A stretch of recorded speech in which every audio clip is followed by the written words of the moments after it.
Hello friends, मैं सुरुचि BPSC Gurukul 1 में आपका स्वागत करती हूँ।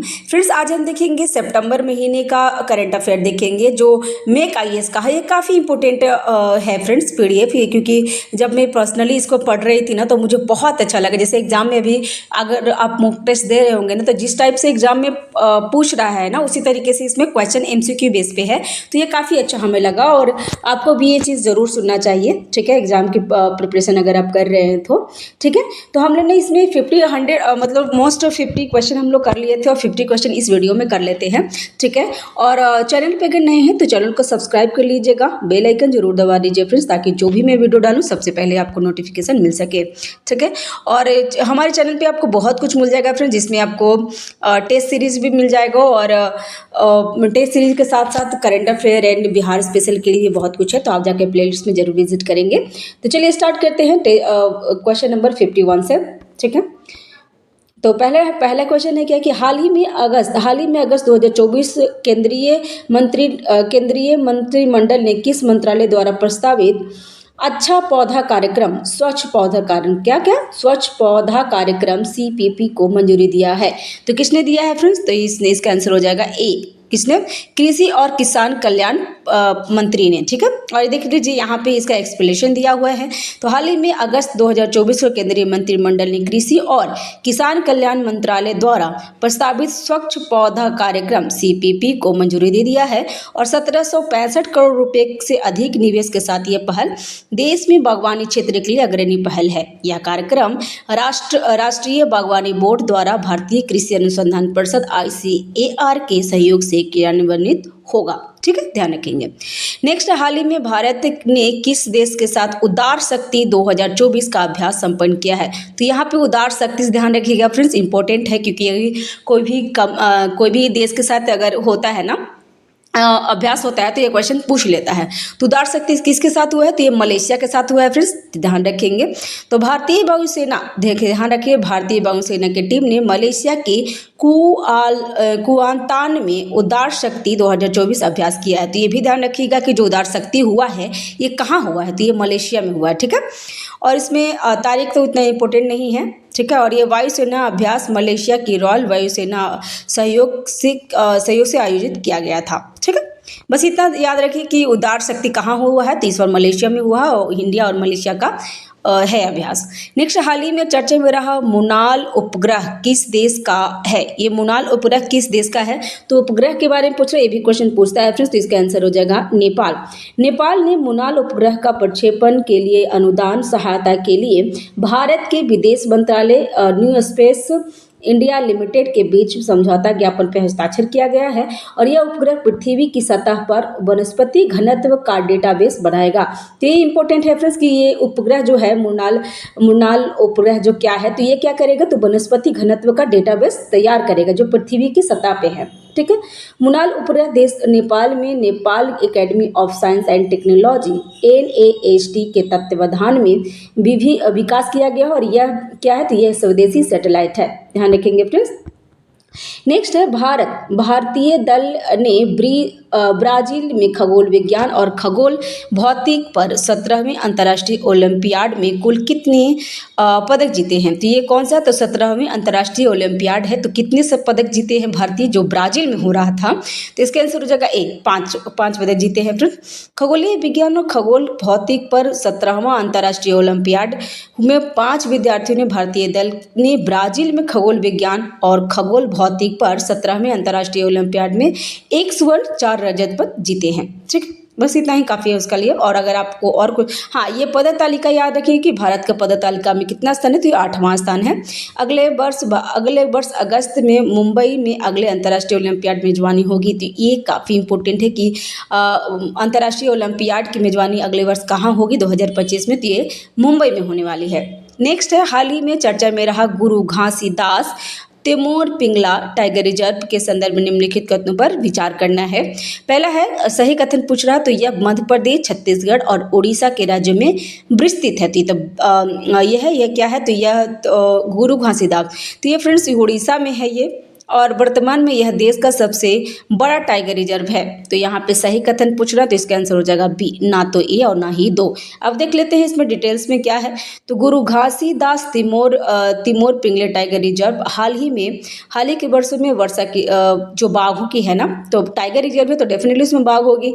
तो बाघों की संख्या में गिरावट के कारण छत्तीसगढ़ ने 7 अगस्त को एक नए बाघ अभयारण्य को अधिसूचित करने के लिए लंबे समय से लंबित प्रस्ताव को मंजूरी दे दिया है, जो देश में तीसरा सबसे बड़ा है। तो ये पहला नहीं है फ्रेंड्स, ये तीसरा है। तो ये भी हमने देखा, अभी इसमें बोला सबसे बड़ा है, तो नहीं फ्रेंड्स, ये तीसरा है। ठीक है। गुरु घासीदास तिमोर पिंगले टाइगर रिजर्व, जो एक मौजूदा राष्ट्रीय उद्यान को वन्यजीव अभयारण्य के साथ एकीकृत किया गया है, बड़ी बिल्लियों के लिए छत्तीसगढ़ का चौथा रिजर्व है। यह राज्य के 4 उत्तरी जिले, जिसमें 2829 वर्ग किलोमीटर फैला हुआ है। तो ये तीनों जगह पे नहीं है, छत्तीसगढ़, मध्य प्रदेश, उड़ीसा में नहीं है फ्रेंड्स, ओनली छत्तीसगढ़ में है, ओनली छत्तीसगढ़ में है। ठीक है।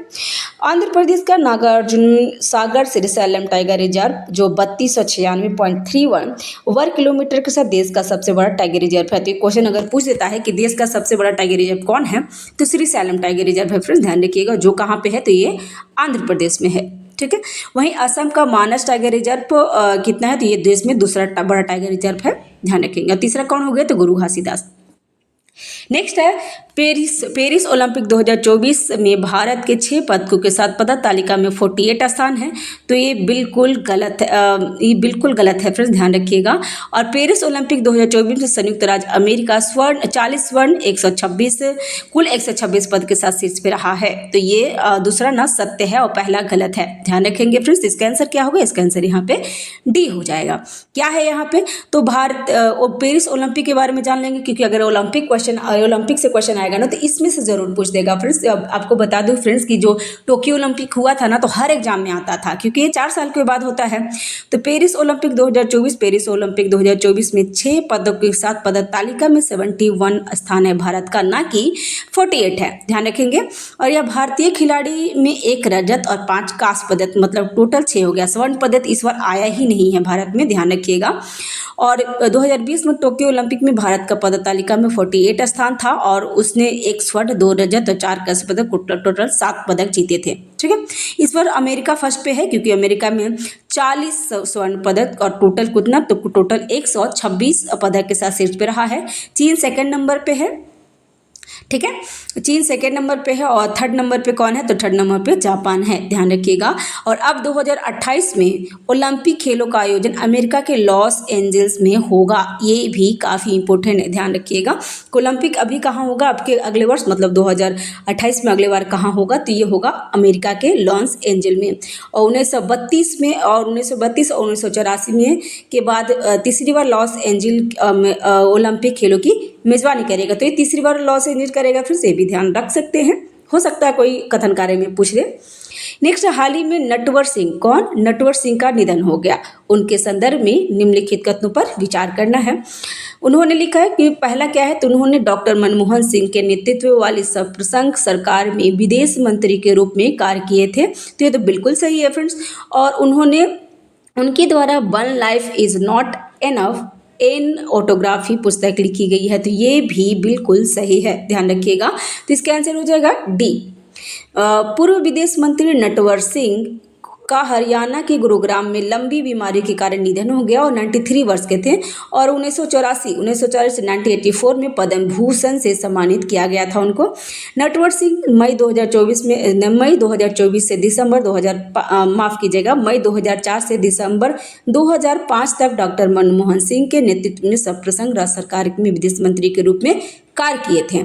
ठीक है, उन्होंने पाकिस्तान के राजदूत के रूप में भी कार्य किया है, तो ये भी ध्यान रख सकते हैं पॉइंट। नटवर सिंह द्वारा वन लाइफ मतलब एक life, one life is not enough and but क्या है, तो ऑटोबायोग्राफी है, ध्यान रखिएगा। और इस पुस्तक में 2024 में सोनिया गांधी के प्रधानमंत्री पद से इनकार करने के कारण ब्यौरा दिया गया है, ध्यान रखिएगा। नेक्स्ट है हुरुन इंडिया रिच लिस्ट 2024 के अनुसार भारत का सबसे धनवान व्यक्ति परिवार कौन है, तो ये गौतम अडानी एवं परिवार है, ध्यान रखिएगा। नेक्स्ट है, और उसमें खास कुछ है नहीं, तो इतना ज़्यादा अंदर डीप जाने की जरूरत नहीं है उसमें।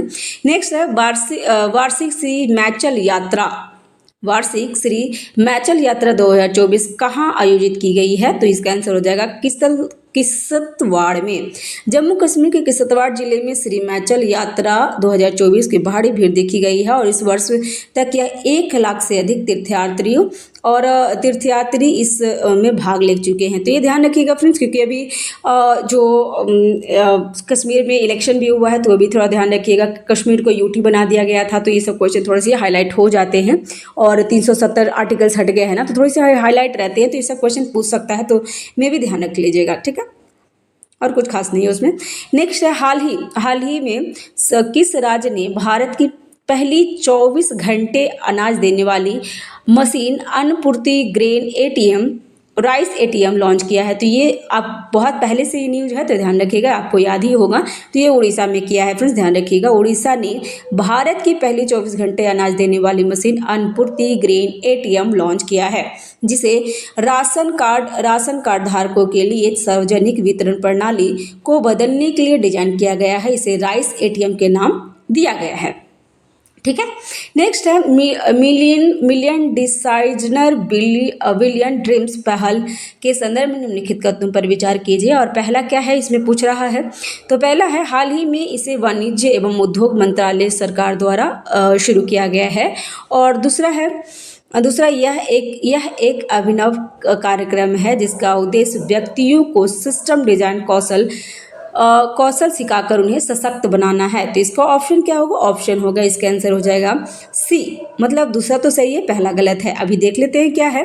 तो मिलियन डिजाइनर्स बिलियर्स ड्रीम पहल है दीनदयाल अंत्योदय योजना, राष्ट्रीय ग्रामीण आजीविका मिशन जो 26 अगस्त को मिलियन डिजाइन्स बिलियन ड्रीम पहल शुरुआत की गई है। तो कब? तो 6 अगस्त को।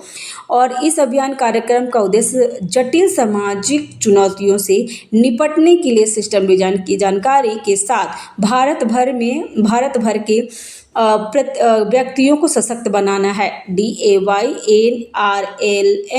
के सहयोग से यह LEAP द्वारा संचालित होगा, ठीक है।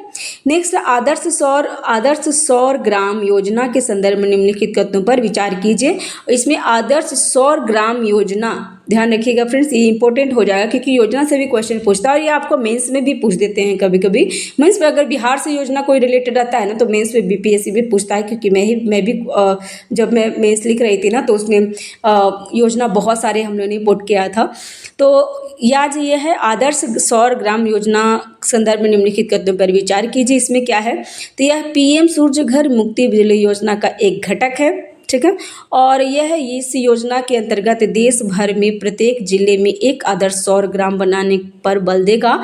और तीसरा है, यह इस योजना के तहत हर राज्य के एक गांव को 1 करोड़ रुपए का केंद्रीय वित्तीय सहायता के अनुदान दिया जाएगा। तो इसमें सही कथन क्या है? तो इसका आंसर हो जाएगा बी। केवल 2 कथन सही है। अब कौन सा सही है ये देख लेते हैं, क्योंकि अभी ना UPSC में इस तरह से पूछा जाता है कि कितने सही हैं, ऐसे के मतलब ये नहीं पूछता कि कौन कौन सही है, कितने सही हैं ऐसे करके। तो BPSC में आप हो सकता है पूछ दे, है ना, क्योंकि मॉक टेस्ट में आप देख रहे होंगे तो आप प्रैक्टिस कर भी रहे होंगे। तो आदर्श सौर ग्राम योजना, तो सरकार ने PM सूर्य घर मुक्ति बिजली योजना के अंतर्गत आदर्श सौर ग्राम योजना के कार्यान्वयन के लिए दिशा निर्देश दिया है। नवीन और नवीकरणीय ऊर्जा मंत्रालय ने कहा है कि इस योजना के अंतर्गत देश भर में प्रत्येक जिले में एक आदर्श सौर ग्राम बनाने पर बल देगा। तो दूसरा तो सही हो गया। मंत्रालय ने कहा कि इसके लिए कुल 8,000 मतलब 8,000 नहीं 800 मात्र 800 करोड़ रुपया आवंटित किए जाएंगे, ठीक है।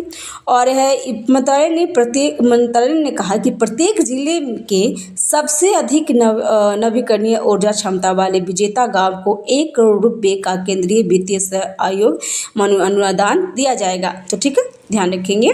नेक्स्ट है, किस संस्थान ने समग्र क्षेत्र में राष्ट्रीय संस्थागत व्यय की रूपरेखा 2024 में शीर्ष स्थान प्राप्त किया है? तो इसका आंसर हो जाएगा डी, भारतीय प्रौद्योगिकी संस्थान मद्रास। इंपॉर्टेंट है फ्रेंड्स। तो राष्ट्रीय संस्थागत रैंकिंग रूपरेखा में ओवरऑल में मद्रास हमारा आईआईटी मद्रास गया है फर्स्ट नंबर पे, तो ये तो देखे होंगे। और फ्रेंड्स हम आपको बता दें कि जो घटना चक्र का करंट अफेयर आता है ना आय दृष्टि वाली, वो भी बहुत इंपॉर्टेंट है फ्रेंड्स। उसमें ना सारे कुछ डिटेल्स में दिया रहता है, लेकिन उतना भी डिटेल्स की ज़रूरत नहीं होता जितना उसमें डाल दिया जाता है। तो उसका भी शॉर्ट नोट्स हम लोग बना रखे हैं, जो मतलब उसमें हैंड राइटिंग है, हमने हाथ से लिखा हुआ है, और उसका भी वीडियो मेरा आ रहा है लगातार, तो आप उसको भी देख सकते हैं। ठीक है, तो इसमें क्या है, तो समग्र श्रेणी में उच्च शिक्षा संस्थाओं में राष्ट्रीय संस्थागत रैंकिंग रूपरेखा 2024 में भारतीय प्रौद्योगिकी संस्थान मद्रास को शीर्ष स्थान प्राप्त हुआ है। भारतीय विज्ञान संस्थान बेंगलुरु दूसरे नंबर पे है। ICS जो है ना, वो IISc है जो, वो दूसरे स्थान पे है। भारतीय प्रौद्योगिकी संस्था बम्बई तीसरे स्थान पे ओवरऑल। ठीक है, बाकी उतना कुछ खास नहीं पूछता, बस इतना ही पूछता है। प्रबंधन श्रेणी में भारतीय प्रबंधन संस्था अहमदाबाद शीर्ष श्रेणी में है। जो घटना चक्र का आप देखेंगे ना करंट अफेयर, तो उसमें ये सब बहुत अच्छे से डिटेल्स किया हुआ है। नेक्स्ट, हाल ही में किस मंत्रालय ने भारत में महिलाओं और पुरुष 2023 शीर्ष वाली पहली पुस्तिका का 25वां अंक जारी किया है? तो इसका आंसर हो जाएगा बी, सांख्यिकी और कार्यक्रम कार्यान्वयन मंत्रालय द्वारा किया गया है, ध्यान रख सकते हैं। भारत में महिला और पुरुष 2023 भारत सरकार के सांख्यिकी और कार्यक्रम कार्यान्वयन मंत्रालय ने भारत में महिलाओं और पुरुष 2023 शीर्ष वाली पुस्तक का 25वां अंक जारी किया है। यह पुस्तक एक व्यापक और अंतर्दृष्टिपूर्ण दस्तावेज है जो भारत में महिलाओं और पुरुषों की स्थितियों के बारे में समग्र दृष्टिकोण प्रस्तुत करने का प्रयास किया है। इम्पोर्टेंट है, इसमें 2036 तक भारत की जनसंख्या 152.2 करोड़ तक पहुंचने की उम्मीद है। और महिला प्रतिशत कितनी हो जाएगी, तो 2011 में महिला प्रतिशत कितनी है, तो 48.5% है। फिर से भी ध्यान रखिएगा, तुलना में मामूली वृद्धि देखी गई है, जिसमें 48.5 है जो 48.8 हो जाएगा, मतलब 0.3% से वृद्धि हुई है। तो महिला में कम वृद्धि हुई है, ये भी ध्यान रखिएगा, मतलब उस बुक के अनुसार। संभवतः प्रजनन क्षमता में गिरावट के कारण 15 वर्ष से कम आयु के व्यक्तियों का अनुपात 2011 की तुलना में 2036 में घटने का अनुमान दिया गया है। ठीक है, इसके विपरीत इस अवधि के दौरान 60 वर्ष और उससे अधिक आयु वाली आबादी में अनुपात में अधिक वृद्धि होने का अनुमान लगाया गया है। ठीक है, नेक्स्ट है क्या कि नेक्स्ट में है कि कथनों पर विचार करना है, और पहला है यहाँ पे सही कथन चुनना है। और इसमें पहला क्या बोल रहा है, तो यह हर साल 12 अगस्त को विश्व भर में विश्व हाथी दिवस के रूप में मनाया जाता है। तो विश्व हाथी दिवस 12 अगस्त को, ये तो सही है। और नेक्स्ट, एशियाई हाथी भारतीयों को आवास संस्था की क्षति, मानव हाथी संघर्ष और अवैध शिकार के कारण IUCN रेड लिस्ट में लुप्तप्राय के रूप में वर्गीकृत किया गया है। तो इसका आंसर हो जाएगा ए, दोनों कथन सही है, ध्यान रखेंगे। इसमें है कि विश्व हाथी दिवस 12 अगस्त को मनाया जाता है और 2012 से ही हर साल मनाया जाता है, तो ये भी ध्यान रखिएगा। 2012 से 12 अगस्त विश्व हाथी दिवस, इसका जो विश्व भर में विश्व हाथी दिवस के रूप में मनाया गया है। हाथियों को पिचडर्म भी कहा जाता है, और पचिडर्म शब्द का प्रयोग पहली बार 1700 में दशक में फ्रांसीसी प्रकृतिवाद जॉर्ज यूलिवियर द्वारा की गई है। तो उतना कुछ खास नहीं है, इम्पोर्टेंट नहीं है वो। विश्व हाथी दिवस 2024 में थीम क्या था, तो थीम भी ध्यान रख सकते हैं। तो प्रागैतिहासिक सौंदर्य, धार्मिक प्रासंगिकता और पर्यावरण महत्व को मूर्त रूप देना, ध्यान रखिएगा। और नेक्स्ट है क्या, हाथियों को गर्भधारण अवधि लगभग 22 महीने की होती है। तो थोड़ा सा ये अपने नॉलेज के भी रख सकते हैं, हो सकता है पूछ देता है, क्योंकि ऐसे नॉर्मल 9 महीने की होती है, जैसे मैमल्स भी आई थिंक, मतलब जैसे मानव में 9 महीने की होती है, लेकिन हाथियों में 22 महीने की होती है, जो किसी भी भूमि जीव की तुलना में सबसे लंबी अवधि है, ध्यान रखिएगा। और एशियाई हाथी भारतीयों को आवास स्थान की क्षति, मानव हाथी संघर्ष और अवैध शिकार के कारण IUCN रेड लिस्ट में लुप्तप्राय के रूप में वर्गीकृत किया गया है।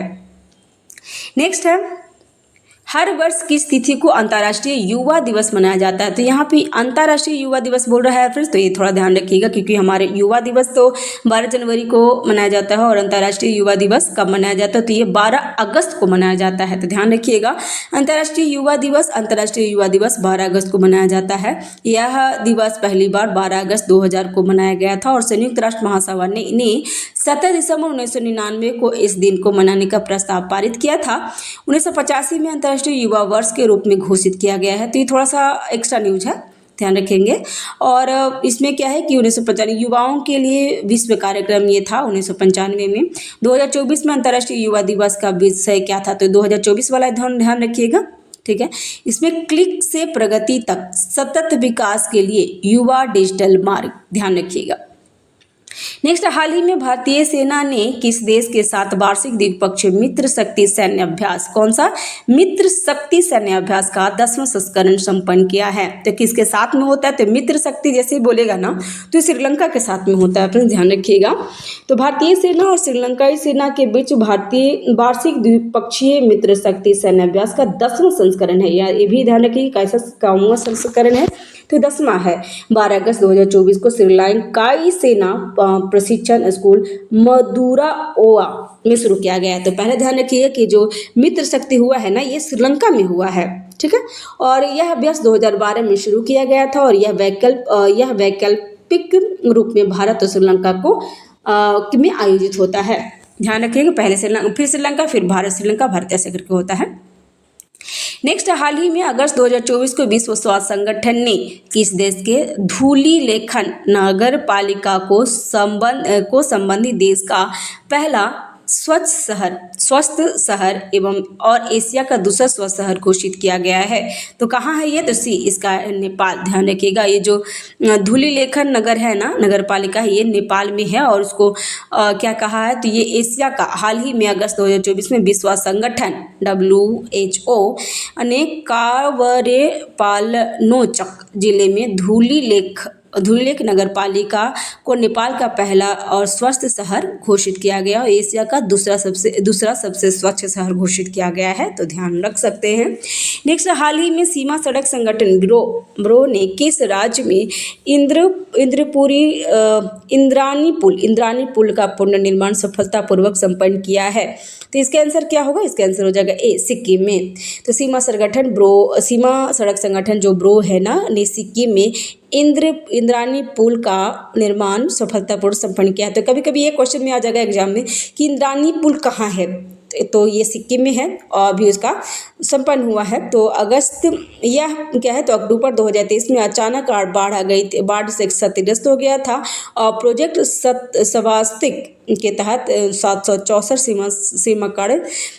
सीमा सड़क कार्यबल के नेतृत्व में ये हुआ है। ध्यान रखिएगा फ्रेंड्स।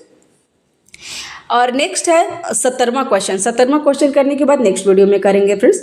हाल ही में अगस्त 2024 किस संस्थान ने फौजियों के लिए इनोवेटिव टेक्नोलॉजी से साथ खास जूते तैयार किया गया है जिसे पहनकर चलने से न केवल बिजली बन सकती है और बल्कि रियल टाइम में सैनिक कर्मियों को लोकेशन का भी पता लगाया जा सकता है। तो किसने बनाया है? तो IIT इंदौर ने बनाया है। IIT इंदौर ने फौजियों के लिए इनोवेटिव टेक्नोलॉजी से खास जूते तैयार किया है और इस जूते को पहनकर चलने से न केवल बिजली बन सकती है बल्कि रियल टाइम में सैनिक कर्मियों का लोकेशन का भी पता चलेगा। तो ये इम्पोर्टेंट है और अच्छी चीज़ है, ठीक है। तो ठीक है फ्रेंड्स, इसमें बहुत अच्छा इम्पोर्टेंट चीज़ें इंक्लूड किया गया है। तो हम इसको लंबा ज़्यादा नहीं करेंगे, ये 20-22 मिनट का ही वीडियो बनाते हैं क्योंकि आप इतना इजीली लोग देख लेता है, ठीक है। और ज़्यादा लंबा हो जाता है तो थोड़ा बर्डन हो जाता है हमारे लिए भी और आपके लिए भी। तो चलिए हम लोग ऐसे करके अभी हम लोग कितना 30 क्वेश्चन का हम लोग डिटेल्स किए हैं। नेक्स्ट वीडियो में हम लोग 30 क्वेश्चन कर देंगे तो ये 100 क्वेश्चन कंप्लीट हो जाएगा और ये सारे एग्जाम में इंपॉर्टेंट है, ध्यान रखिएगा। तो thanks for watching, have a nice day, keep watching, keep learning, thank you. मिलते हैं नेक्स्ट वीडियो में।